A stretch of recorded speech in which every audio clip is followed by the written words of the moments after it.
Hi, my cute pandas. Good morning to you all. Welcome to Gurukul English Medium School. How are you, everyone?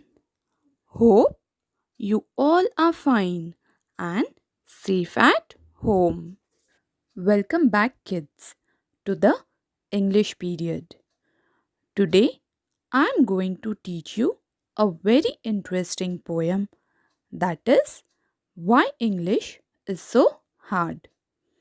Kids, before starting the poem, I would like to ask you something. That do you all think that English is so hard? Yes, teacher. English is little hard. It's okay, dear.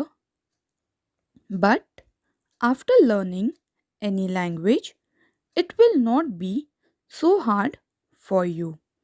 Like in the previous lesson, that is, in the world of dictionaries, you all have learnt that there are thousands of words, and out of that, many of the words meaning we don't know. So, to know the meaning of the words, what we do, we refer dictionaries, which makes us easy to understand the meaning of a particular word. After understanding the meaning of the word, do we forget it? No, we keep it in our mind. Same way, to understand and to know the language, we need to learn it. Then, whether it be English language or some other languages.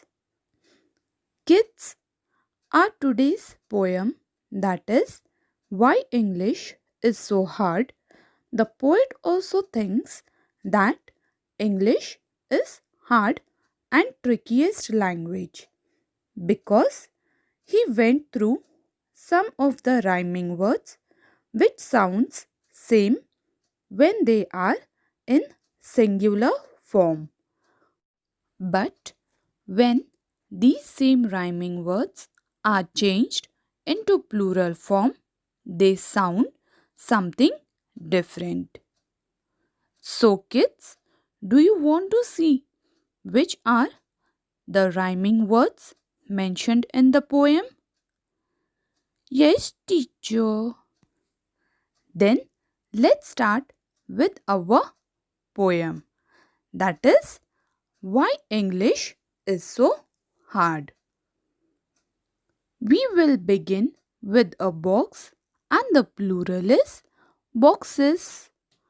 But the plural of ox should be oxen, not oxes.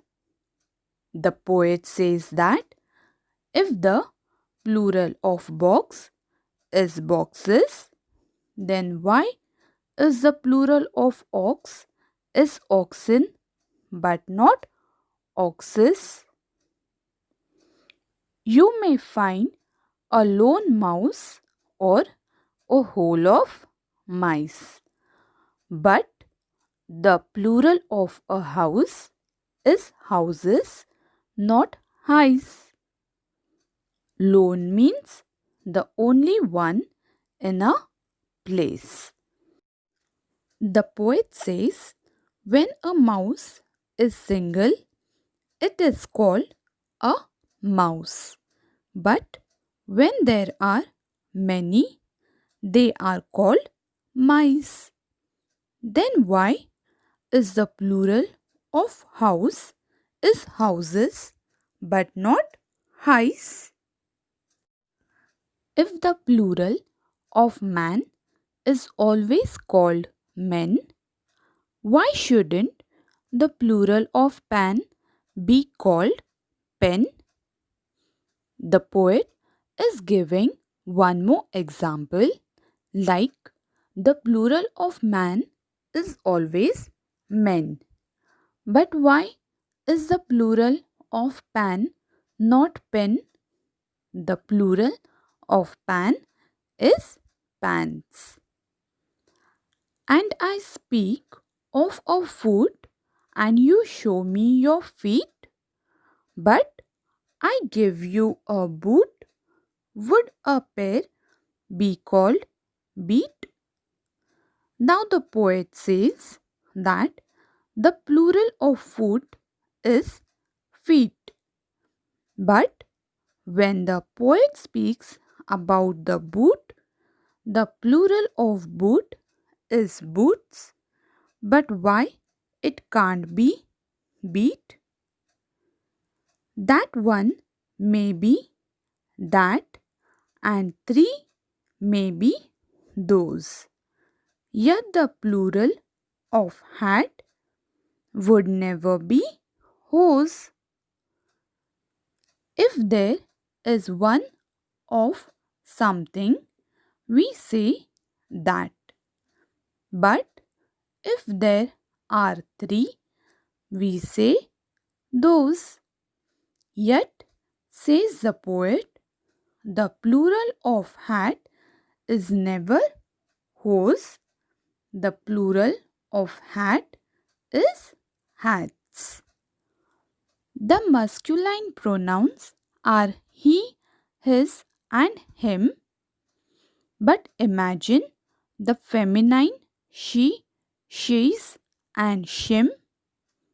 The poet says that the masculine pronouns are he, his, and him.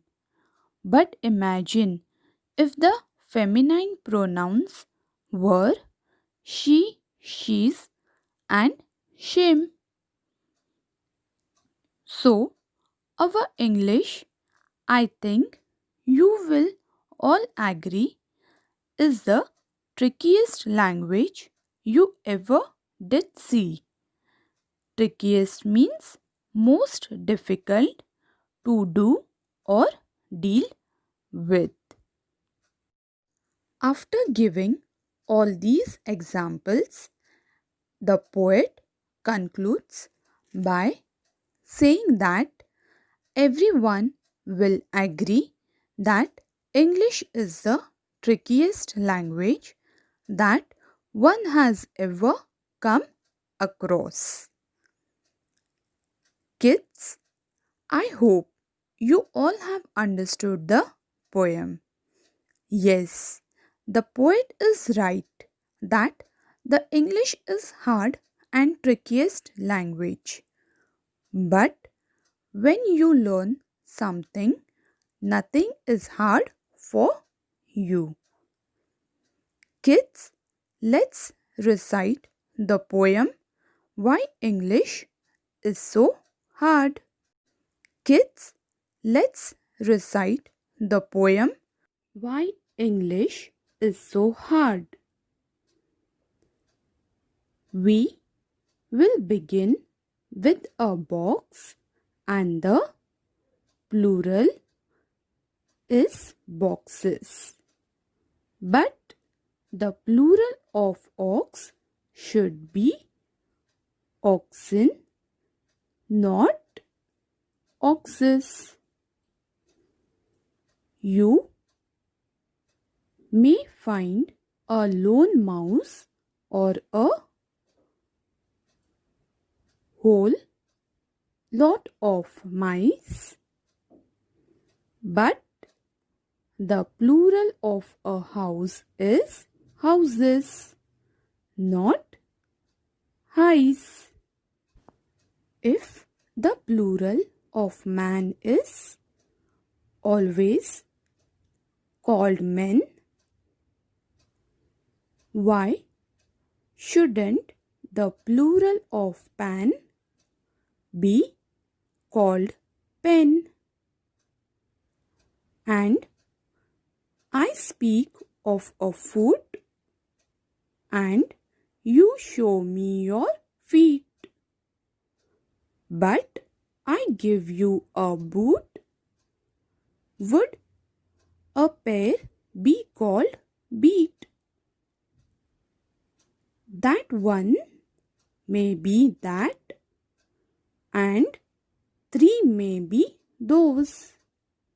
Yet the plural of hat would never be hose. The masculine pronouns are he, his, and him. But imagine the feminine she, she's, and shim.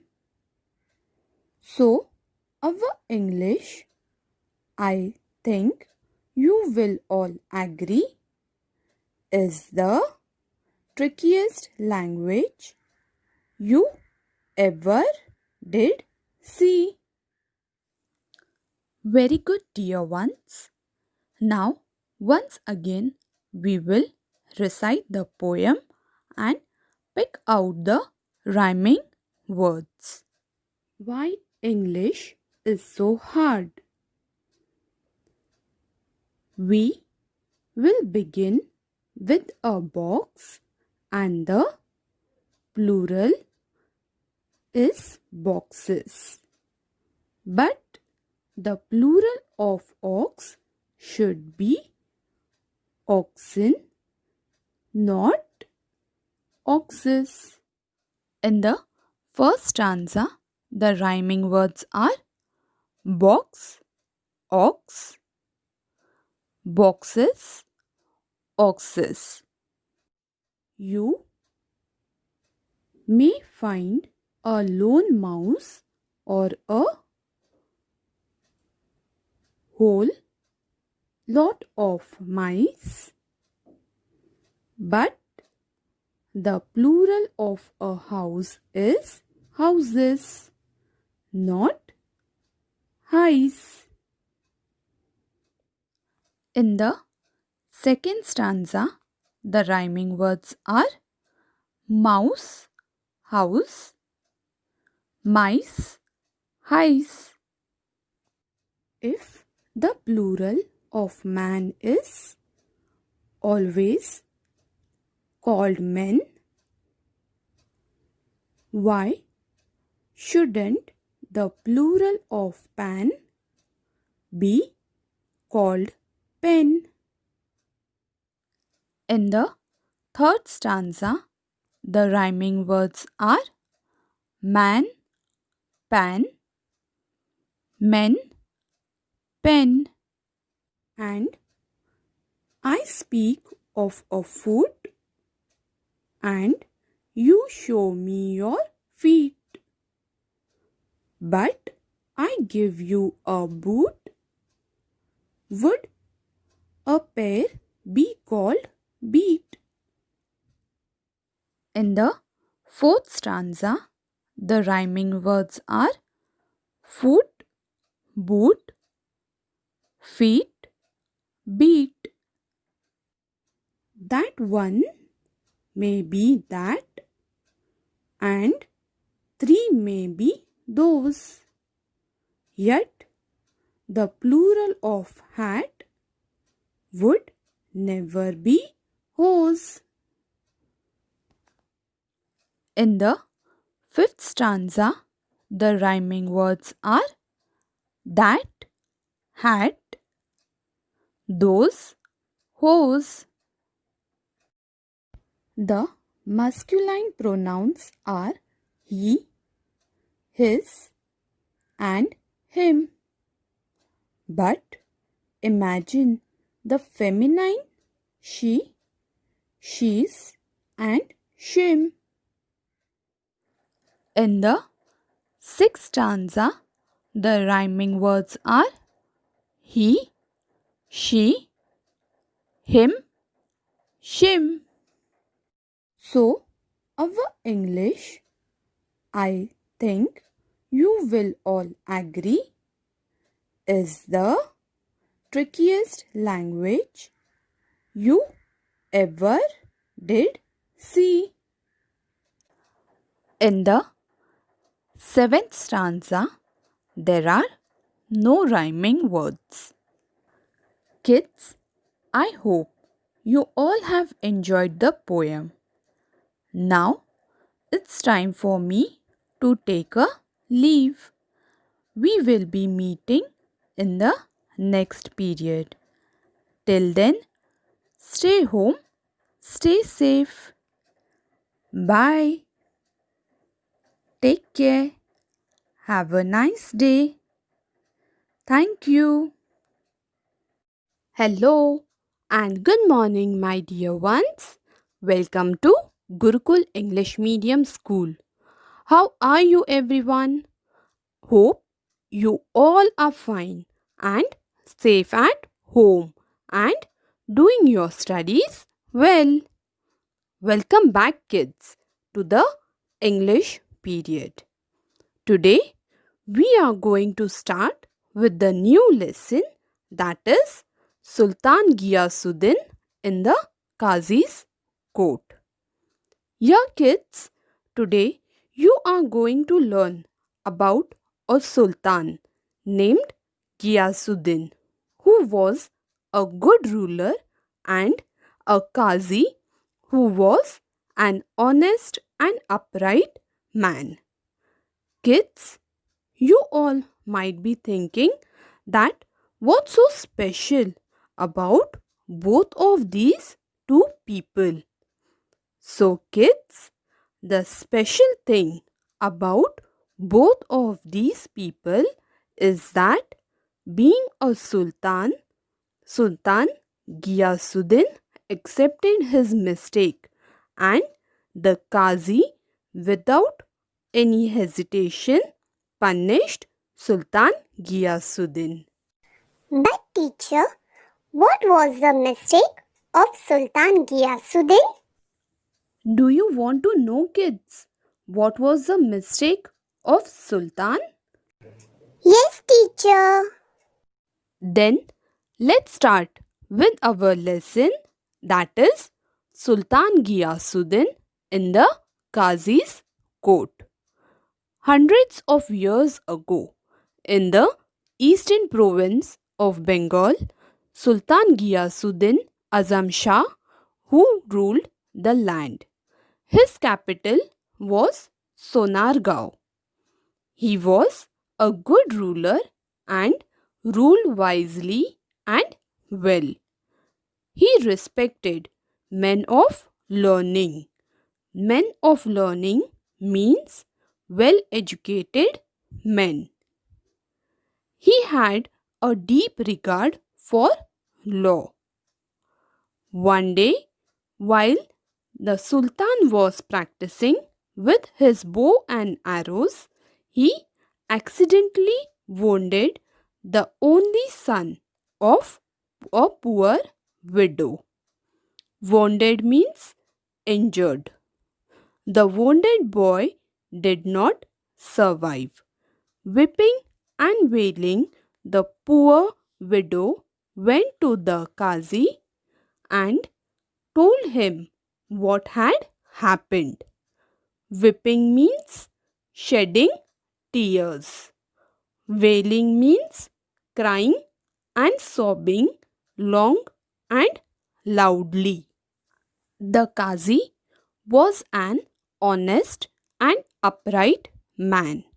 Upright means honest. He sent an officer to summon the Sultan to his court. Summon means to order someone to come. When the officer reached the palace, the guards stopped him and inquired about his business.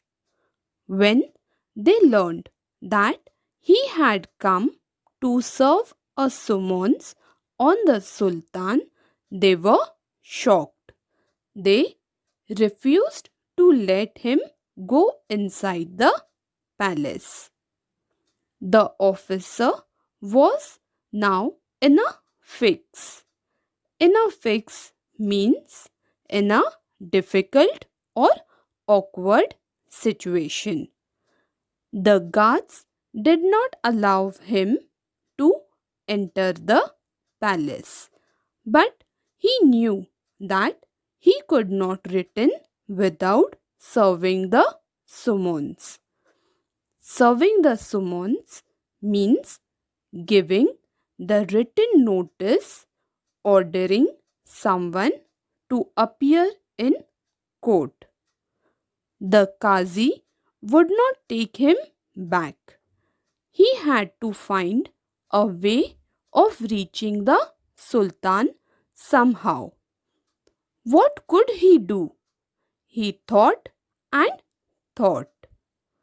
At last, he began to sound the azan, the call for the prayer, loudly just outside the palace. It was not yet time for the prayer. When the Sultan heard the loud, untimely call, he was greatly surprised. He ordered that the man giving the call should be brought before him immediately. His soldiers rushed out of the palace gates, caught the officer, and took him to the Sultan within movements. Within movements means very quickly. When the officer knelt before the Sultan, he was trembling with fear. Trembling means shaking. But he mustered all his courage and explained why he had given the call for azan. Mustered means gathered. Then, with shaking hands, he gave the summons to the Sultan. Sultan Ghiyasuddin took it without making any comment. He read the summons and told the officer to go back to the Qazi. He announced that he would appear in the Qazi's court the next day. The next morning, the Sultan got ready to appear before the Qazi. He hid a sharp sword in his robe and set out. The courtroom was packed with people. Everyone was eager to see what would happen. The Qazi entered and took his place on the high seat of honor. In a little while, Sultan Ghiyasuddin entered the court room. Everyone stood up to show respect to the Sultan. But the Qazi did not get up. The Sultan stood in the docks and the trial began. Docks means an enclosed space in a court of law for the accused person. The widow presented her complaint. The Qazi took note of all the evidence and, in a grave voice, addressed the Sultan. Evidence means the information given in court to prove something. Grave means serious. You are guilty of causing the death of the only son of this poor widow. According to the law, you must pay a fine for this offense. I order you to do that without delay. Offense means crime. The Sultan accepted the judgment and apologized to the widow. He arranged to pay the fine immediately. The widow felt satisfied that the offense was brought home to the offender. Offender means a person who has done something wrong or illegal. The offense was brought home to the offender means the one who had done something wrong was proved guilty and punished. When the case was over, the Qazi got up from his high seat of honor. Respectfully, he bowed to the Sultan and requested him to take his seat. The Sultan then drew the hidden sword from his robes and told the Qazi, I am happy that you did not waver in your duty. waver means become unsure or hesitate. You did not hesitate to punish me. Otherwise, I would have beheaded you with this sword. The Qazi then put his hand under the cushion where the Sultan was seated and brought out a whip. Whip means a strip of leather used for beating a person or for urging on an animal. He said, Your Majesty, I am happy because you obeyed the law. Otherwise, I would have whipped you in this court. whipped means strike. The Sultan then got up and embraced the Qazi. Embraced means hold closely and lovingly. Thank God we both did our duty. He said. Everyone present in the courtroom praised the two great men. Yes, kids, did you like the story? Yes, teacher. Can anybody tell me that what message you have received from the lesson? Nobody? It's okay, dear. I will tell you. The message you received from the lesson is that though you become very big person in life like Sultan, but you should always accept your mistake. The other message is that you should never hesitate to take the side of a right person like Qazi did in the lesson. Kids, I hope you all have enjoyed the lesson.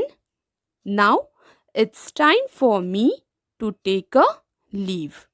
We will be meeting in the next period.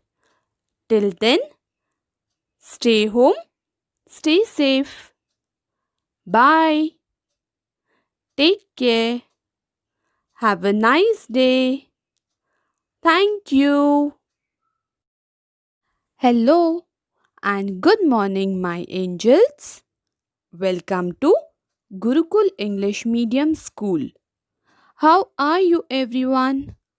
I hope you all are fine and safe at home. Do your studies well at home. Here, I welcome you back to the English period. Kids, today you all will be learning a very sweet and interesting poem, that is my books. Kids, when you hear the word books, what comes in your mind? Teacher, school books. Okay. Anybody else can tell? Teacher, storybooks. Yes, kids. When you hear about the word books, the first thing comes in your mind is that school books like textbooks, workbooks, notebooks, and many more. And the second thing comes to your mind is story books. Kids, school books teaches us a lot of things. It gives us a lot of knowledge in different fields like English, history, science, general knowledge, maths, and many more. When we read the story books, it creates an imaginary world for us, which takes us to the wonderland where we can see the kings and queens. There are fairies, and even we experience some adventures also. Kids, same way our today's poem, that is, My Books, is an imaginative poem. The poet of this poem is anonymous. Anonymous means done or written by somebody whose name is not known or made public.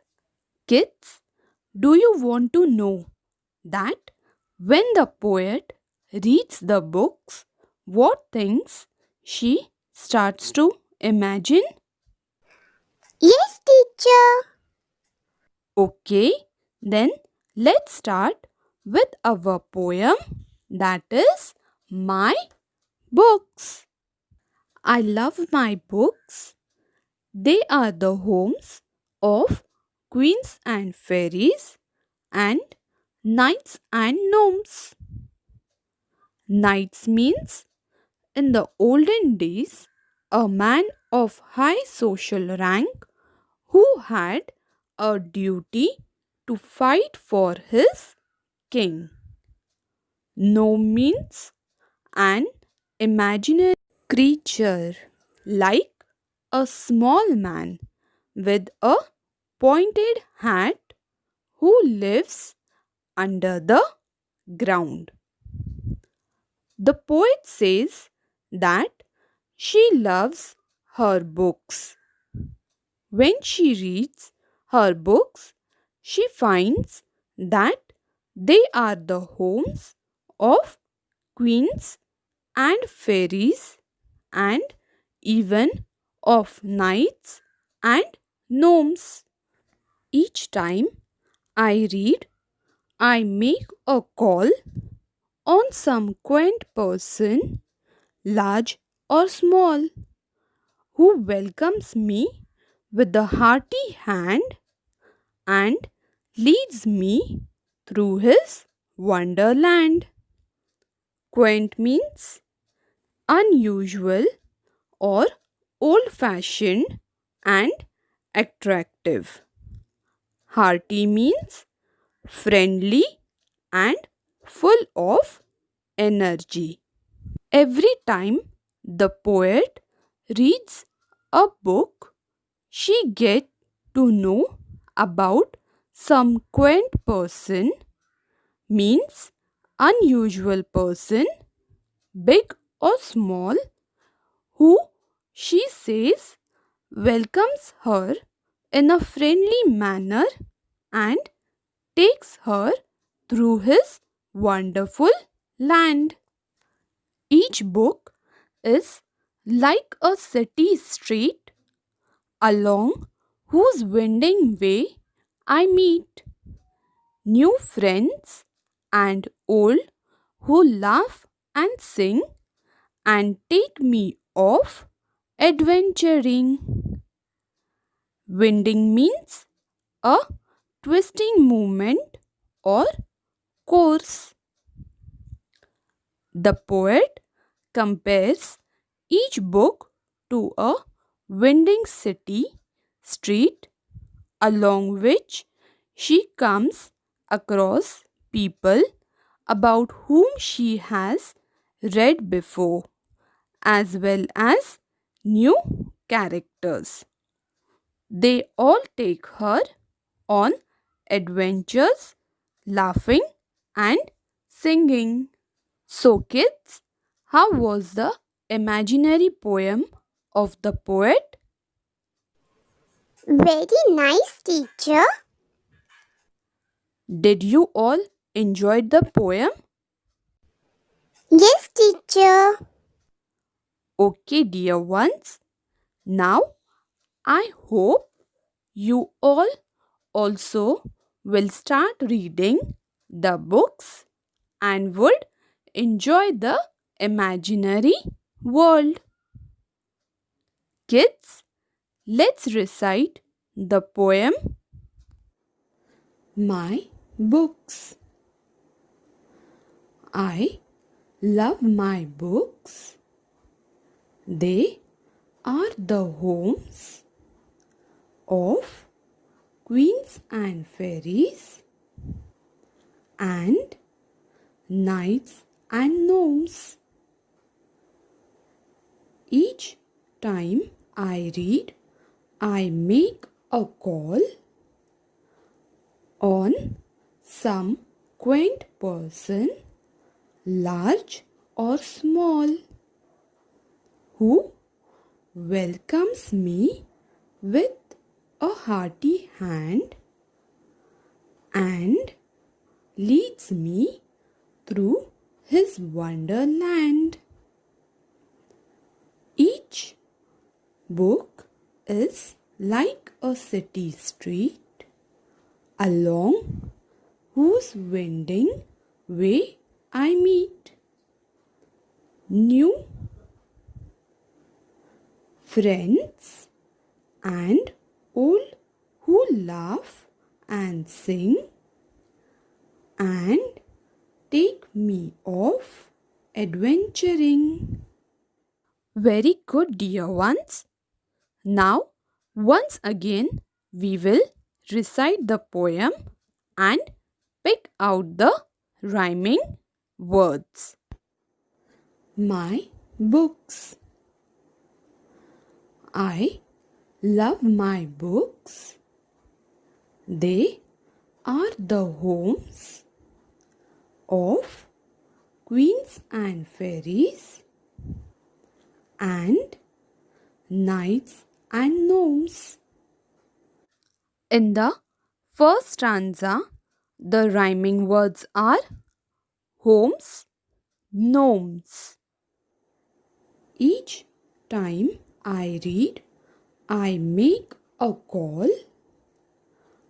on some quaint person, large or small, who welcomes me with a hearty hand and leads me through his wonderland.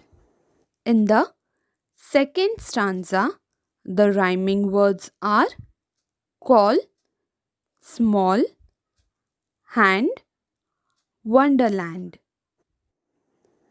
Each book is like a city street along whose winding way I meet new friends and old who laugh and sing and take me off adventuring. In the third stanza, the rhyming words are street, meet. Now, kids, it's time for me to take a leave. We will be meeting in the next period with a new interesting lesson. Till then, stay home, stay safe. Bye. Take care. Have a nice day. Thank you.